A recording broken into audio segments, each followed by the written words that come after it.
Vikings. Badass, violent, bearded, and the proud owners of the world's biggest poop. Today, sit back, relax, and prepare to question the simulation as we explore the story of an enigmatic digital icon, the German beast, the beautiful brute, the one, the only, the Techno Viking. The year is 2000. The world failed to end again, and the internet is currently experiencing an unfortunate case of early onset puberty. But we're not here for the awkward forum chatter and freaky fandoms.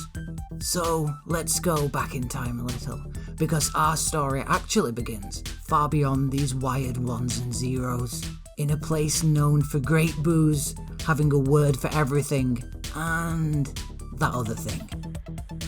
Welcome to Germany, and while you're here, why not say a hearty Guten Tag to Matthias Frisch, an experimental filmmaker with an eye for the odd and a taste for the bizarre. Okay, where next? How about the Funk Parade? Yeah, that sounds about right.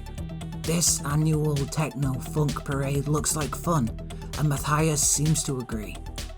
So without further ado, let's get our on.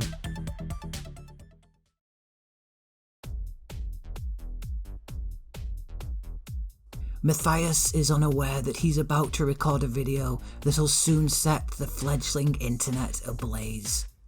This, my friends, is D-Day. The video begins. Kneecam 1, dancing, and an audible orgy of techno beats. Welcome to the Fuck Parade. And, oh no, this young man's looking to cause some trouble. Enter a titan of a bloke, a tight grip, and a look that says, "Please sir, don't tell my mum." This, my friends, is the Techno Viking, and that is a gesture of pure badassery. But there has to be more to this, right? What exactly made this video so damned popular back in the early 2000s? Before we get to that, how about a nice refreshing bottle of water? Held upside down, obviously, as is customary when presenting offerings to the glorious Techno Viking. Next, the bop. Unexpected, strange, possibly even a little terrifying. All of these words struggle to surmount and convey the power of the Techno Viking. But when combined, it's easy to see why the budding protosphere of digital memery saw this man as an icon, or dare I say it, a trendsetter for what would eventually become the modern flash mob. I know, I'm thinking the same thing. Who is this man of Germanic steel, this Goliath of muscle-bound groove? Well, that's quite the story. According to Frisch, the video initially gained popularity on a Central American pornography site. Unusual, but this is the internet after all. After being posted on Break.com, the video peaked on the 28th of September, reaching more than 1 million views per day. For perspective, back then, that was a ton of views. Matthew Cullen and Weezer even wanted to include Techno Viking in their compilation of internet memes for the Pork and Beans music video, but they were unable to secure the rights. More than 700 comments, responses, and edited versions of the Techno Viking video soon followed, feeding a wave that had soon come crashing the shore. Though he didn't know it at the time, Matthias would soon be in a lot of trouble.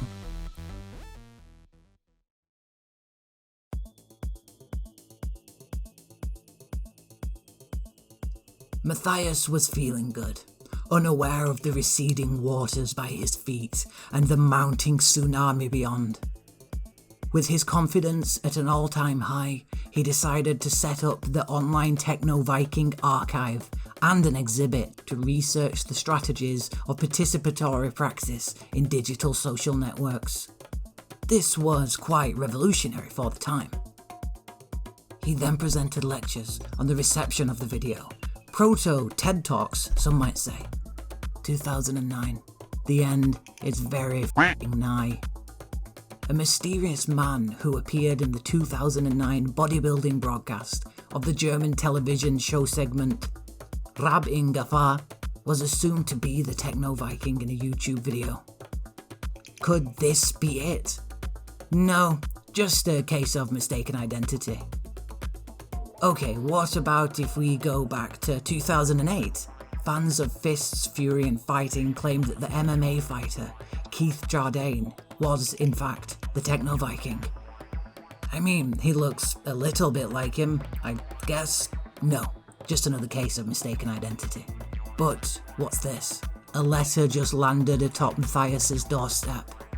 It's a lawyer, and they're representing the Techno Viking. Oh shit. Reading the letter, and likely feeling a little shaken, Matthias's face pales. The lawyer is demanding that Matthias agrees to unpublish the video and never to use it again for commercial purposes. Oh, that's not too bad. Or it wouldn't be if Matthias hadn't already made around 10,000 euros from the video through YouTube ad revenue, licensing the clip to a few TV shows, and through copious t-shirt sales. The final line? Comply or risk losing 250,000 euros in a legal battle.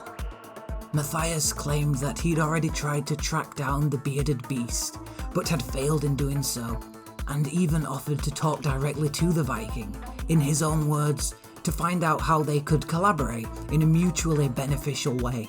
I offered to share any of the money that was produced, and to think of ways to market the meme if he was interested, but I didn't get any answers.